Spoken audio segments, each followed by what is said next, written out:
Today we're going to talk about different stages of your orchid's growth cycle so that you can figure out what is going on. Just the other day in our community, Orchid Buds, a member asked the question, why aren't there more pictures out there of orchids during all of their different growth cycles so that we can tell what's going on? And I thought that this was such a good question because if we can read our orchids and know what they're doing, then we can care for them so much better. So the growth cycle begins with new roots, new leaves, and if it is an orchid that grows pseudobulbs, new pseudobulbs. And then hopefully, if everything's growing well, then your growth cycle will culminate in flowers. And then many, but not all orchids go into a rest period. Other orchids, kind of like the Phalaenopsis, they just continue to keep growing and don't really go into a resting period. Other orchids go into a very deep resting period, like some dendrobiums, and they hardly need any water, but they need to stay nice and humidified during this period. So if you can read your orchid, then you'll be able to feel more confident in caring for it. Another thing to keep in mind is that when your orchid is actively growing, that is when it needs more water and more fertilizer. And when I say that, I don't mean like to waterlog it or to ever let it sit in a soggy mess, but it just might mean to water or feed more frequently. So let's get started. I'm really excited about this video because I think it will be so helpful. A member of our community, Orchid Buds, just posted a question asking why we couldn't get more pictures of orchids during all of their different growth cycles so that we could better understand what they're doing and be able to make better choices in caring for them. So this video is dedicated to showing you lots of different orchids in lots of different phases of their growth cycle. So the growth cycle, it usually consists of when they start putting out roots, when they start putting out pseudobulbs, and when they culminate in flowers. And then they go through a rest period. So it's really important too. And this will help us to give them better temperature, water them better, decrease it, increase it, feed them better. All of these things, we can look at the orchid and what they're doing, and we can know how to care for them better. So this first one I want to show you is a mini Cattleya. And this little tiny node right here is the very beginning of a new pseudobulb. So Cattleyas have along their rhizome right here what we call an eye right here. So this eye developed into a pseudobulb. And I just want to show you as this pseudobulb what it looks like as pseudobulbs progress. So here's another one, and it's just a little bit bigger than the one before. And here is another one. You can see the root kind of growing along the top there. And I want to show you what leaves look like so that you don't get worried if you bring home an orchid and it doesn't look like it's doing as well as it could. So this is one of my Cattleyas when I brought it home, and you can see how the leaf is just a little bit wrinkly and it doesn't look really healthy. And this is just what it went through while it was trying to acclimate into a new climate. You can see in the background, here's a root. It's white up here, and then right here has this nice green tip. So when the tips are bright green like that, then you know that they are continuing to grow. So that's nice to know when they're bright green and continuing to grow. Here is a pseudobulb that is just a little bit wrinkly, and it's a new one. You can see how bright green it is, but it is not as plump and as fat as it could be. So this is still during that acclimation period. Now here it is later. It's a lot healthier. You can see how the leaves are nice and smooth. So here we have two buds that are opening up, and they've just pushed through the sheath right here. And it's important to know that sometimes when an orchid is young, Cattleyas are young, then sometimes the sheath doesn't fully develop, and that's called a blind sheath. So if that happens in the beginning, then just wait for the orchid to mature, and eventually, hopefully, you'll get good flowers. One thing that is noted on the website of the American Orchid Society is that sometimes overfeeding Cattleya orchids can result in blind sheaths. So that's something to keep in mind. All right, and here it is later. You can see it's a happy, healthy, beautiful Cattleya. So we went through a lot of phases, not just looking at the flowers, but kind of the full growth cycle. And this is a green lantern dendrobium. You can see it has these little hairs on the cane here. So we call these canes. They're also pseudobulbs. So this is what it looks like when it's just beginning to grow. It's just a few inches. The leaves have already started to come out. And this is what this orchid looks like. Okay, so usually when you see them, you might see something. You won't see this shot, right? It's more likely that you'll see this. So isn't that gorgeous? I just love that nice bright orange throat on the lip of that orchid. Okay, this is a Tolumnia Maxillaria, and it just has pseudobulb on top of pseudobulb on top of pseudobulb. And they have lots of pseudobulbs that just continue to grow. One thing that's interesting, so this is a flower developing right here. So if you saw this coming out of one of the, grows out of the base of the pseudobulb, then you'd know that you are starting to get flowers right here. So I want you to see the difference. See how these are nice and smooth? Maxillaria tenifolias, they kind of stay in growth. They don't really go through a dormant period, so that's helpful to know. Looks like this one may have been repotted or something. It's not very happy. It's not uncommon for the leaf to drop off the tip of the pseudobulb, but you really don't want them to be shriveled like that. There's probably a problem with the potting mix or the watering schedule. But this is what they look like when they're all nice and bloomed out. And the leaves are really grassy and nice, so these orchids can look very pretty even when they're not in bloom, which is sometimes unusual for an orchid.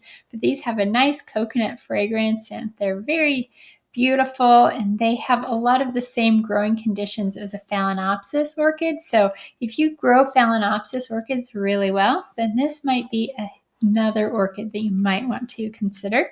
Here is a Dendrobium. This is the Roy Tokunaga, and I just want to show you what the flowers look like in different stages. So you can get multiple flowers growing along, kind of stair-stepping with these flowers. So the cane is quite long, and then just at the very tip is where you're going to get the flowers. So here's mine right now. One thing I really like about this orchid is that it's really easy to bloom. It's another one that is kind of similar to Phalaenopsis growing conditions. They grow nicely indoors on windowsills, but I really like these speckles. I just love them. So I'll show you what it looks like when it's bloomed out. I love how it has speckles clear down here along the neck. They get speckles, and then these are some pseudobulbs, the canes, that the leaves have dropped off, and you can see 1, 2, 3, 4. So it bloomed 4 times. So if you get a dendrobium and the leaves drop off, know that that is not always unexpected. So it just happens. Don't cut that pseudobulb off. It still is providing nutrients to your orchid. So it still has a use, even if it's really not as pretty as the rest of the orchid. Okay, here is a close-up of the bud. Isn't that just spectacular? If you ever get a chance to get a Dendrobium Roy Tokunaga, I highly recommend it. I've had such good results with this orchid, and I'm an indoor grower. I don't have a greenhouse. I grow this orchid indoors. Okay, here it is, all bloomed out. You can see a little bit of honeydew, which is a little bit of sap. This is not a bad thing. Watch for ants. You don't want ants, but in and of itself, the honeydew is not a bad thing.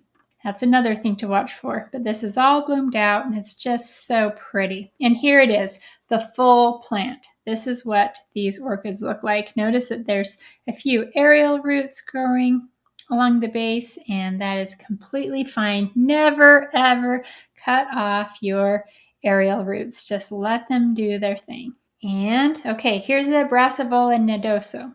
And I want to show you where this flower is coming from. So these have very stiff, upright leaves. If you've always wanted to grow a Cattleya, but you've thought that they were just a little bit too hard, the Brassavolas are in the same family as Cattleyas. The flower doesn't look the same, but they are related. They have these stiff leaves, and out from the base, this is where the flower comes. And I'll show you what the flower looks like right there. So these can have a really nice fragrance. Just want to turn back so you can see this is a sympodial orchid, and it's growing along the rhizome right here. If you've ever wanted to try a mounted orchid before, then the Brassavola nodosa is a good one to start with. So these are pretty easy to grow. You can see that is where a flower used to be, and it's just growing in this direction, and it's about ready to be repotted. So here we have another one. This is a little mini dendrobium, and there is a new growth growing right here. So these are in the Dendrobium Phalaenopsis family, or you could call it a section is the proper term. And they have really similar conditions again to Phalaenopsis, regular Phalaenopsis orchids. They're not related, but I'll show you the flower in a minute, and the flower looks similar to the regular Phalaenopsis. So I just want to show you what the new growth looks like, just coming out right here. And these orchids just grow and grow and grow. They like to put out lots of new growth. So here it is right here. One thing I want you to notice, see how there's some spotting on the leaf tip. So that's a sign of over-fertilization or salts in the potting mix. And these orchids, I've noticed, are very sensitive to salts. So they like really clean water. So that's one thing to keep in mind. And this is called a splash orchid. So if you see the Phalaenopsis Nobi purple splash, then that's what this is. Okay, here it is, that really sensitive leaf tip. Here's two former flower spikes, and I want to show you what the flower, this is what it looks like before it opens up. It has this really fun shape right here. And here it is opened up. And I've noticed that the longer I've had this orchid, the more the splash comes out. So this one wasn't actually supposed to be a splash, but as time goes on, kind of the splash ancestry is kind of asserting itself. Okay, here is what new roots look like coming out of a dendrobium. When you first start to see these little root buds, this is the best time to repot a dendrobium. So if you want to pot it, if you know your dendrobium needs to be potted, watch for this and then repot it immediately, and it will help it to transition into the pot nicely. Okay, here we have another dendrobium, and it has this is a new cane or a new pseudobulb. So here's the canes that are older coming up right here, and here is a new one that's beginning to grow. This one right here is one that I accidentally broke off. So that can happen. Here is what it looks like all bloomed out. So most dendrobiums are tall. So this one back here, this one is an exception. So see how, let me just show you how compact this plant is. It's very compact. If space is at a premium, if you use artificial lights and you don't want something that gets too tall, then this one's a really good choice. Really love this orchid. So back to this one. This is what they look like, and it's called a classic gem. Okay, here is what a keiki looks like. So you may have heard of a keiki, and this one is growing off of a dendrobium. You can see the little roots right here. And here is a new little cane that's growing, and they're exact replicas of the mother plant.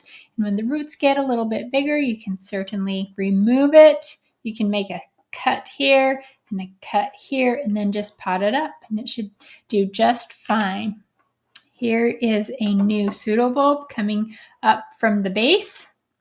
Just that green coming up from the base is what you want to watch for. Okay, so this is the Phalaenopsis roots. You can see that it is a root because it's silvery with a green tip. And this is what Phalaenopsis roots look like when they are wet. So if you are growing Phalaenopsis orchids and you're wondering if you should water your orchid, if your roots are bright green, then don't water it. Hold off. Here's what they look like when they have dried. This one looks like it's maybe a little over dry, but when they start to turn the silvery color, that's when you want to water it. And another way to tell a difference between a root and a flower stalk is the color, because the flower stalk is going to be green, which is a really common color, or it may be kind of this purpley color. But notice how it has this little fist here at the end, whereas a root, let's just turn back. See how it's pointed right there? And see, this does not come to a point. Okay, here's another one, kind of a close-up. You can see those nubs on the end, 1, 2, 3, like little knuckles. And see how this is just bright green, whereas a root is not going to be a solid color. So if it's that magenta color or if it's this green color, both are perfectly acceptable colors for a flower stalk. Here's what the buds look like. And I love this picture because it's just kind of a jungly mess of Phalaenopsis flowers. Okay, here we are onto a Brassia orchid. These are in the Oncidium family, and this is what a new growth looks like. And here they are. They just have these wide, thick pseudobulbs. That's what you see. Then this is a really good hint that it is a Brassia orchid, and they're kind of flattish. And here's some new roots growing. You can see the green tip right there. Okay, if you see this is pleating, and it's not uncommon with Brassia or even some Oncidium orchids, and that means that it needs some more humidity or water. So something's not happy with the watering situation if you see these pleated leaves like that. And here's what it looks like. So these are two different images. Here they are. They're growing along this flower stalk right here. And the nickname is spider orchid, and you can definitely see why. These smell really good, and they're just so elegant. And here's a close-up. I just think it's just a beautiful orchid, and you can get just dozens of these flower spikes coming up. So you get a lot of flowers, and you get a really nice fragrance when you grow these Brassia orchids. Okay, so here's an Oncidium, and here's a new little flower spike starting to grow. And I wanted to show you this picture right here. So see this one? This is an unhealthy pseudobulb. So if this happens, you're going to want to check your roots. And you're going to want to remove this with some sterilized shears or a razor blade. And here it is, nice, healthy, plump pseudobulb for a Oncidium. This is the Sharry baby that smells like chocolate, and it's a really beautiful, nicely fragranced orchid. And these are all maybe about this little bit bigger than a quarter-sized flower. And okay, lastly, I want to show you this is a Paphiopedilum. So in each fan of flowers, that is where you can expect a new flower. So we have a fan right here, and here's the flower stalk, and here's an old one right here. You can see it's been trimmed, and here is another new one with a new flower stalk growing. And so look, here we have a nice little fan of flowers, and here is a bud emerging, and behind it is another fan of flowers. So you can see the base right here and kind of the top behind it, and then a new flower coming up from behind. And of course, here is what a Paphiopedilum or slipper orchid flower looks like. And so I think it is just gorgeous, and they're just such fun orchids with these nice big prominent lips, and even their warts and bumps are fun.